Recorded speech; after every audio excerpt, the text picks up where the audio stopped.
take everything I say with a grain of salt. I'm just a random dude on the internet who doesn't know what he's talking about. Basically, YouTube is planning to use artificial intelligence and machine learning algorithms to infer your age, regardless of what you have set as your birthday on your Google account. This isn't some conspiracy theory. YouTube itself explained it as a move to extend age-appropriate protections and to infer age signals so they can apply teen/adult experiences differently. YouTube says this technology will run for logged-in users and may cause additional restrictions, like blocking certain personalized features or limiting recommendations when the system flags a viewer is under 18. If you get flagged incorrectly, YouTube's remedy is to verify your age by submitting a government ID, selfie, or a credit card check. That's their stated appeal route. Now, think about that for a second. If the AI thinks you're a teen, you get safer YouTube. If the AI thinks you're a kid when you aren't, you lose access.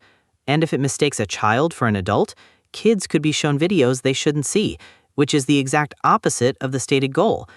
That's why creators and privacy folks are worried. Critics point out that requiring IDs or selfies as proof puts even more personal data into corporate hands, and history shows that collecting IDs increases risk, breaches, misuse, or scope creep. This push is not happening in a vacuum. Governments in the UK and Australia have updated rules that pressure platforms to verify ages more strictly, especially for adult content and social media use by minors. In the UK, the Online Safety Act and its age verification requirements have already forced a wave of checks and a big spike in people looking for ways around them, VPN usage, app, etc.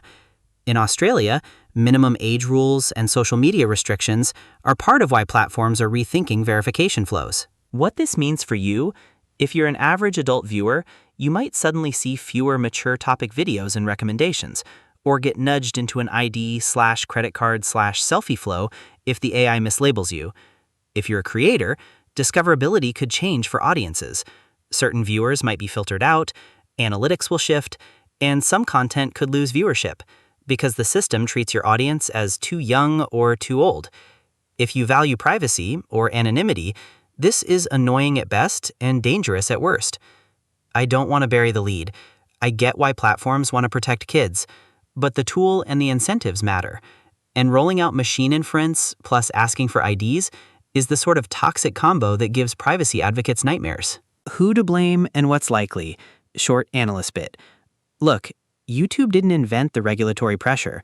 The UK's Online Safety Act and Australia's new minimum age rules create a compliance incentive structure. Platforms that don't comply risk fines or being blocked. That's the policy engine pushing companies to adopt blunt tools fast. But companies choose their implementation. YouTube chose AI inference plus ID fallback.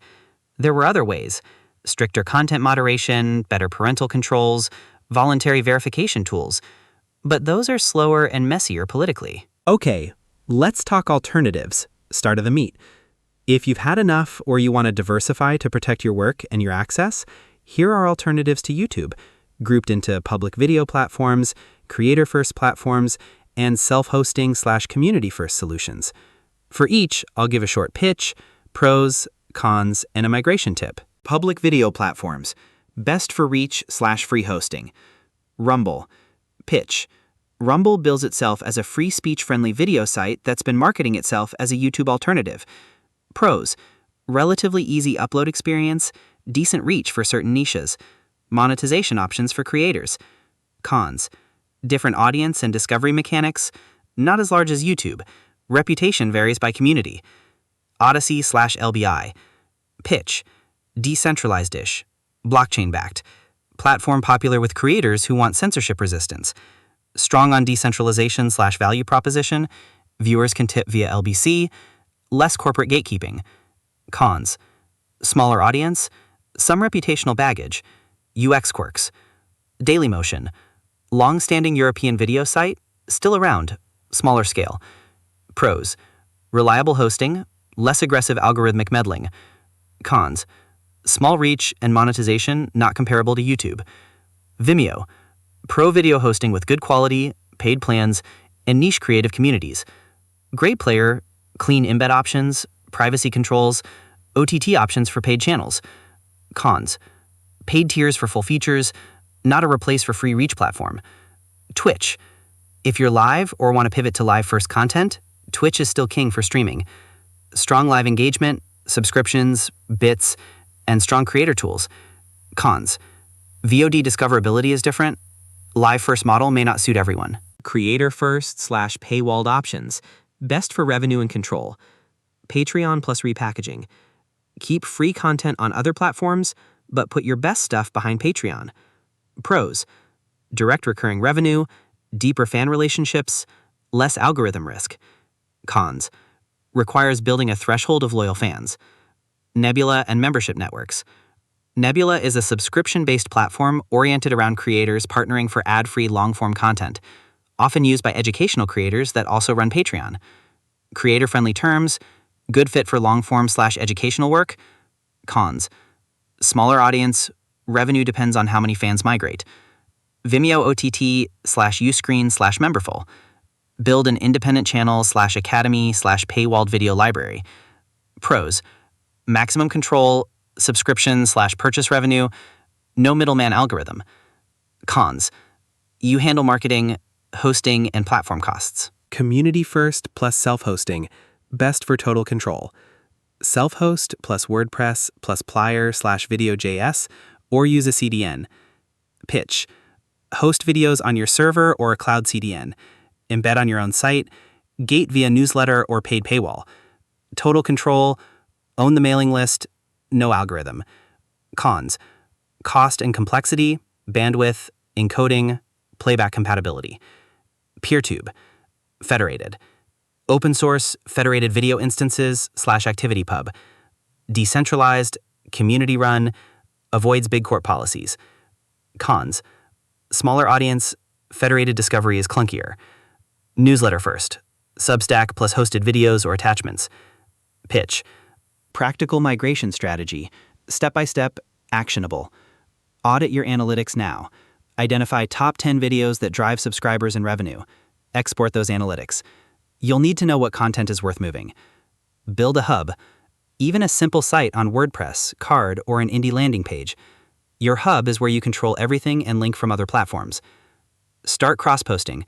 Keep YouTube for reach, but upload full versions behind a paywall or on your HUD and post short clips to social. Diversify slowly. Move your superfans first. Offer exclusive content on Patreon / Nebula / Vimeo. Use a lead magnet, download short series, to get emails. Repurpose evergreen content. Long evergreen videos are great for hosting on Vimeo or your site. Shorts and promos live on Rumble / TikTok. Keep backups. Download your masters from YouTube and store them in at least 2 places, local plus cloud. Don't rely on one platform. Monetization options. Practical choices. Ads on platforms that support them, fine for passive income, but platform dependent. Subscriptions and memberships. Patreon, Nebula, Memberful. Predictable revenue. Higher LTV. Direct sales. Courses, bundles on Uscreen / Vimeo OTT. Great for high-value creators.